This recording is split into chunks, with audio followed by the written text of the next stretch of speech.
फिर्यादी यांनी पोलीस स्टेशनला येऊन आम्हाला सांगितले, की त्यांचे रोटा शिवारामध्ये पोल्ट्री फार्म आहे आणि 14/8/2024 रोजी ते त्यांच्या ओळखीच्या महिलांसोबत त्यांच्या पोल्ट्री फार्मच्या त्या तिथे हजर असताना 3 अनोळखी मुले ही त्यांच्या रूममध्ये आली आणि त्यांना त्यांच्याजवळून त्यांच्या रूममधून मोबाईल फोन आणि रोख रक्कम आणि एक त्यांची काळी बॅग हे घेऊन सोबतच त्यांची त्या सोबत असलेल्या महिलेने सुद्धा त्यांच्यासोबत त्या 3 मुलासोबतच त्यांना रूममध्ये बंद करून ते निघून गेले, चोरी करून निघून गेले. असे फिर्यादींनी आमच्याकडे फिर्याद दिल्यावर आम्ही तात्काळ त्या महिलेला ताब्यात घेऊन तिला विचारपूस केली आणि तिच्याकडून तिच्यासोबत आणलेली तिने जे 3 मुले होते त्यांना सुद्धा आम्ही ताब्यात घेऊन त्यांना सविस्तर विचारपूस केली आणि सदर गुन्ह्यात आम्ही चौघांनाही अटक केलेली आहे.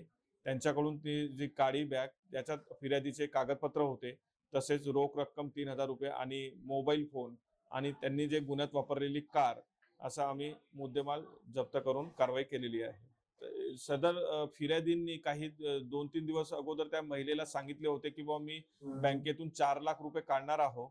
पण त्यांनी ते पैसे काढले नव्हते. ₹1,00,000 काढले होते आणि त्याच्यातील ₹90,000 कुठे व्यापाऱ्याला दिले होते.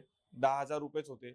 अ, अ, पैसे नसल्यामुळे त्या बॅगमध्ये फक्त फिर्यादीचे कागदपत्र, संबंधित आधार कार्ड, इतर कागदपत्र होते आणि ते कागदपत्र नंतर त्यांना पैसे न मिळाल्याने आरोपींनी ते कागदपत्र बॅगच्या जाळलेली आहे. हो आणि याच्यात आपण आरोपींना पण 24 तासाच्या आत अटक करून कारवाई केलेली आहे आणि तपास सुरू आहे आपला. लोकशाही मराठी ऐका, पहा, जागरूक रहा.